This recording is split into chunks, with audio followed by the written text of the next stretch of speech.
So there's two ways of obviously searching LinkedIn. The first way is within LinkedIn itself, of course, and the other way via a search engine. And there are differences between the two. It's important to know what those differences are.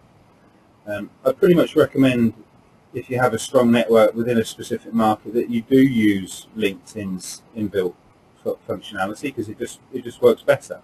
It's built into the product. LinkedIn are going to make it good, arguably in some cases, but generally it's going to work better than if you were searching outside of LinkedIn. It's more accurate location search via postcode. Within a radius of a postcode, that's definitely better. And some information is only visible from within LinkedIn itself. So the contact info button on a profile is only visible when you're a member of LinkedIn and you click on that button. It's not X-rayable from a search engine. And longer strings are available as well, and I'll give you an example of that in a second. So when we search from a search engine, what does that do? Well, the first thing it does is actually allows you to look outside of your network. That is a big one.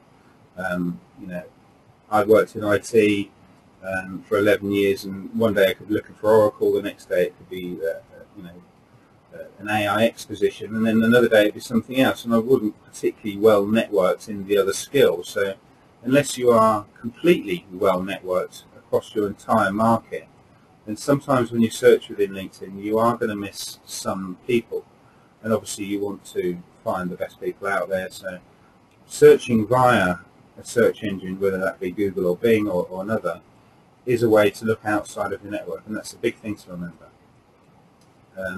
Also, a search engine, I'm going to concentrate mostly on Google. That there are differences between Google and Bing, and in some circumstances there are better results and more interesting results searching via Bing than Google, but for today's hour-long chat I'm just going to kind of focus on Google. But we've got additional syntax and operators, so things like the asterisks that you can see there, and in URL and in title, do different things, and they allow us to filter information in a slightly different way to what LinkedIn does. So the asterisk, for example, is a wildcard. It means up to 5 different words, which is not necessarily something we can do as accurately within LinkedIn. There is a way around that, and I'll show you that in a second. We are limited to 32 words within a search string as well, which we're not within LinkedIn, and I'll give you a screenshot in a second. Additional filters, i.e. date range, as in job seekers. So within Google, for example, if you do a search and then you click search tools, you've also got this thing within a date range. So you can look at LinkedIn profiles that are being created within the last month or so. And the majority, of course, of those people will be, some people will just be joining LinkedIn, and then a high majority of them will be job seekers, people who are joining LinkedIn for a reason.